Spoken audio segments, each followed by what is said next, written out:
दोस्तों, आज की हमारी कहानी है लड़की मांगे मोबाइल। ये कहानी बिहार जिले के छोटे शहर सीकरी के आसपास के गांव की है। कुछ कही अनकही बातें मगर सत्य घटना पर आधारित है। वहाँ एक प्राकृतिक झील है। उसी झील का स्रोत पार्श्वनाथ पर्वत है जो उससे काफी सटा हुआ है। उसी झील के पास एक गांव है जिसका नाम है टनकपुर। जैसा कि हम जानते हैं, कानून उस गांव के बाहुबली लोग बनाते हैं जिससे आम जन को काफी हद तक नुकसान होता है।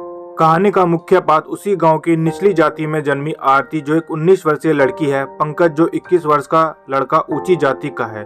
इनकी कहानी इसलिए सुनाई जा रही है क्योंकि इन दोनों के जीवन का अंत हो चुका है, जिसका कारण इनका समाज था। बात उन दिनों की है जब दोनों ने कक्षा 10 की परीक्षा उत्तीर्ण कर ली। दोनों की मित्रता इसी दौरान हुई। फिर दोनों प्रेम संबंध में आ गए, पहले मानसिक और फिर शारीरिक रूप से एक हो गए, या यूं कहें कि दो जिस्म एक जान हो गए। जो बालिग हैं उन्हें संवैधानिक अधिकार नहीं है। जब ये समस्या बड़े बड़े शहरों में आम बात होती है तो गाँव में तो अधिकारों का कोई मतलब ही नहीं। जो पंचायत कहे या घर वाले कहें वही सही है। इसी सोच के दुष्परिणाम को आरती और पंकज जैसे जोड़ों को भुगतना पड़ा। जब उनका प्यार पनपने आगे बढ़ा तो गांव वालों को खबर हुई। घर वालों ने लड़का और लड़की को बहुत मार पीट कर समझाया, लेकिन ना तो आरती मानी और ना ही पंकज। समय बीतता गया, यही घटना बार बार होने लगी। वे दोनों मार खाते, ताना सुनते, पर दोनों ने जैसे एक दूसरे से विवाह करने की जिद बना ली थी। बात पंचायत तक पहुंच गई तो पंच ठहरे ऊपरी जाति के, उन्होंने भी लड़की वाली को ही गलत ठहराया और लड़के से दूर रहने को कहा। लेकिन पंकज आरती का साथ नहीं छोड़ना चाहता था। उन दोनों का गांव के चौराहे पर मिलना, चोरी छिपे झील में जाना सभी को पता था। उन दोनों की प्रेम कहानी हर एक की जुबानी बन गई थी। कुछ लोग उन्हें वासना के पुजारी कहते तो कुछ लोग राधा कृष्ण का स्वरूप। दिन बीतता गया, साल बढ़ते गए। उनके प्रति घर वालों और गांव वालों का घृणा चरम पर था।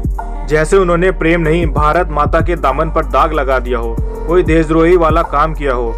उनके सभी दोस्त, साथी, सहेली सभी ने उनको खुद से अलग कर दिया। अंत में दोनों ने खुदकुशी करने का फैसला किया। उन्होंने रणनीति तैयार कर एक दूसरे को समय अनुसार उसी झील पर बुलाया, क्योंकि दोनों उसी में कूदकर आत्महत्या करने वाले थे। उन्होंने दिन तय किया क्योंकि लड़का लड़की एक दूसरे के होकर मरना चाहते थे।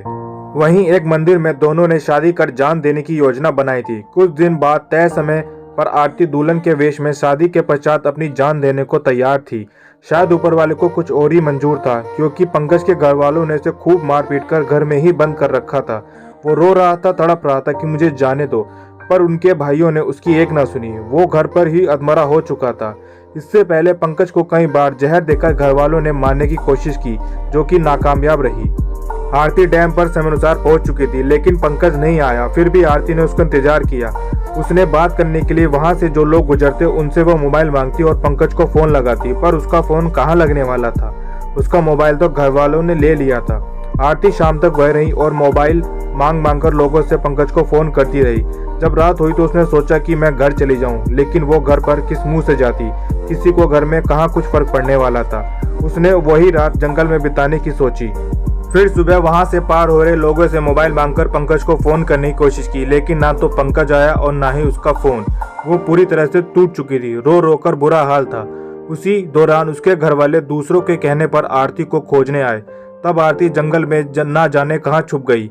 उसे कोई खोज न पाया। आरती बिना खाए पिए 2 दिन से थी। उसका शरीर भी जवाब दे रहा था। फिर भी वह रास्ते में किसी अजनबी से मोबाइल मांगती और पंकज को फोन करती, लेकिन आरती के प्रेमी पंकज से उसकी बात न हुई। उस रात वह भी जंगल में रही भूखे प्यासे, लेकिन उसके इस हालात पर किसी को भी तरस नहीं आया। जंगल में छिपे मुआदी ने उसका बलात्कार कर उसे पूरी तरह बर्बाद कर दिया। आरती ने हिम्मत जुटाकर झील में कूदकर अपनी जान दे दी। वो इस जालिम दुनिया को छोड़कर चली गई। बात यहीं पर नहीं रुकी। उसकी मौत की खबर गांव में आग की तरह फैल गई। थोड़ी देर से ही सही, लेकिन पंकज को उसकी मौत की खबर मिली। वो पहले से ही अधमरा था और ये खबर सुनकर पूरा मर गया, मानो जिंदा लाश बन गया हो। वो चीखने चिल्लाने लगा। अब तो उसके घर वाले भी हार मान चुके थे। कुछ दिन बाद जब सब कुछ शांत हुआ और लोगों के दिमाग से सब खत्म होने लगा, लेकिन आरती ने ऐसा होने नहीं दिया।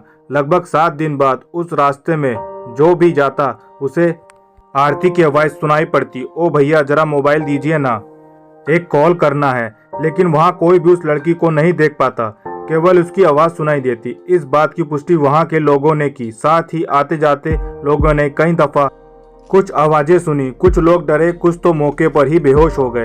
बात यहीं खत्म न हुई। अब आरती पंकज को हूबहू अपने पास दिखाई देती, कभी उसके सपने में तो कभी उसे पुकारती हुई कि तुम आओ, मैं तुम्हारा इंतजार कर रही हूँ। अंत में पंकज पागल हो गया, वो सिर्फ आरती का ही नाम लेता।